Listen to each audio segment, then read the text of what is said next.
My name is Deborah, and I'm originally from Omaha, Nebraska, but I have lived in New York City since 1980. Wow. How do I carry on? Well, I carry a lot of stuff in this purse, as I think I told you. I'm amazed. I have big-ass purses like this that I feel like, oh, I can't get all my stuff in, and I can get everything in here, okay? Even if it takes me a while to fish it out, I can do that. How do I carry on? There's something that we all need. We all need our own, like, emotional toolkit, okay? And that's also something I wish I'd known when I was younger. But, like, when you're really feeling down, what will make you feel better? Will it be to go out and eat a donut? Okay, you know? Will it be to, go to Dwayne Reed or CVS and score paper towel on sale? Like, over time we do know what are the things that we can do. Is it watching, like I love Ab Fab, I don't know if you've ever watched all the old Absolutely Fabulous. I kind of made a commitment when I was feeling really, really down that I would watch like one old episode a day, and I haven't done it as diligently as I should, but it does always work. It makes me laugh, and having pets, it's helpful too. The endorphins, that are released when you pet your pet, although my dogs are getting older now and are kind of crabby, but some days it just really is hard. It is just really, really hard. And yet, just like with exercise, like you don't want to go, and then you get there, and you don't want to be there, and then you don't this and that.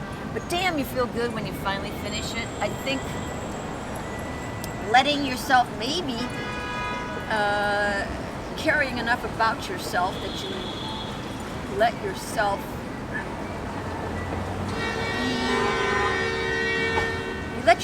be carried when you can't carry yourself, okay? And how about that? We have church bells right when I say that. How prophetic is that? Yeah, sometimes somebody else has to carry the burden for you, or sometimes you have to carry the burden for someone else, if you can. So I think it's important to stay connected and to connected to other people, not to self-isolate too much, to have your literal and metaphorical toolkit of what, makes you feel happy, because let's face it, every day you're going to have challenges, and you're going to have things that, you're going to need some help with.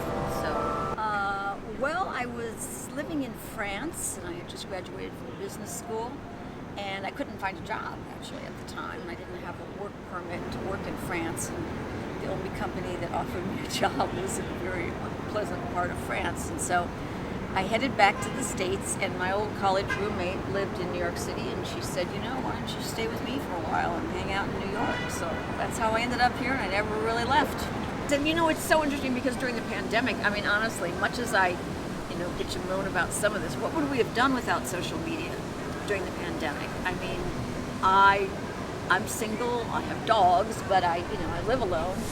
And if I hadn't had so many friends all over the world that I could talk to any hour of the day, I don't know what I would have done.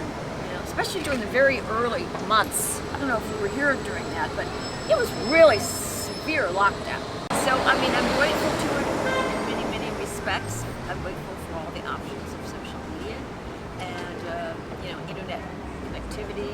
But by the same token, it is also a form for people to maybe bully and harass and, and mislead and disinform people. So, the good and the bad. I guess I don't know why one should think it would be better, just because it's a platform it's various platforms. Humanity is humanity, but it's still, I don't know.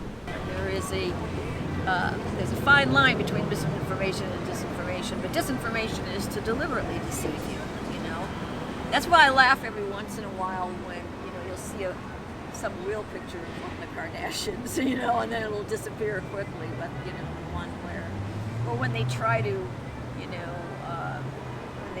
Photoshop themselves ineffectively, but somebody's able to see some little corner of whatever, and A wavy door frame. Yes, wave the door frame. You're absolutely right. Yes, the wavy door. Yeah. But yeah.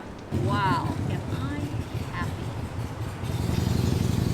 That is a difficult question to answer. Am I happy on a given day, at a given moment, a given moment in time? Yes, I mean, I think I'm basically more of an optimist than I am a pessimist, but that's a whole yin-yang thing. It's on the optimism and pessimism scale. So one of the things that I've always thought was so good that Oprah did back in the day was her whole, I can't remember whose concept it was originally, if it was Eckhart Tolle or who, but the whole idea of the gratitude journal, and every day to just think of, just have one little thing that you could say, wow, that was a good deal, So for me, sometimes it's like paper towel on sale and in stock at CVS and my favorite brand, or, even like it's really funny, like even meeting you and this like thing, I'm thinking, oh, this is great, this is fun. Ever been in love? Yeah. I mean, who hasn't been in love, I guess, I think when one is young, one looks for, at least I know I did, it was all about the romantic passion and falling in love and whatever, as opposed to like compatibility and those types of things that I think now younger people are a little more clued into that. But I remember my mom was really funny. She used to always say things like, she'd be like, well, they don't get any nicer over time. So, if you find somebody who you think is too nice to you now, that's just the perfect person, okay? Because they'll get crabbier and crankier over time, and then you'll like average out to what is the whatever. But yeah, no, I've been in love several times, not recently, but I think the hardest thing is really to love yourself. There's so much talk now about self-love, and it used to seem very egotistical, self-love, whatever. But maybe self-love is the wrong term. It's like self-respect, self-value, self-valuation. But and it's hard again in the social media thing where you're always, social media unfortunately magnifies the old begs the comparison idea.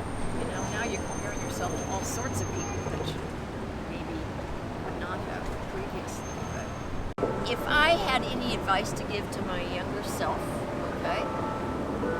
And my mom used to always say that, but I didn't believe it. Because whatever you're in, especially when you're a teenager or you're young, you think it's going to be that way forever. But no, life really can change in a nanosecond, and you have to be open to that idea that it can change in a nanosecond. And I wish I had known that when I was younger. I feel like I should sing that song. I wish that I knew what I know now.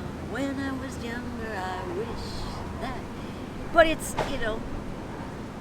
it's true. But yes, your life can change in the nanosecond, so the idea of being open to it. And I think probably one of the things we need to be is we need to be kind with ourselves, and we need to be kinder to other people.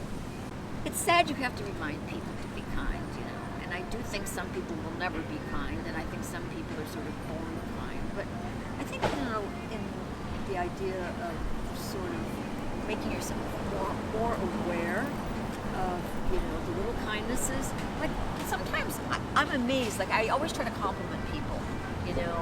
Oh, I like your shoes, or I like your this or that. And sometimes people will say to you, gosh, that's the nicest thing anybody's said to me all week. And I think, well, I'm glad I do it. Most of the time people like that you compliment them. Occasionally they don't. But, that doesn't cost anything.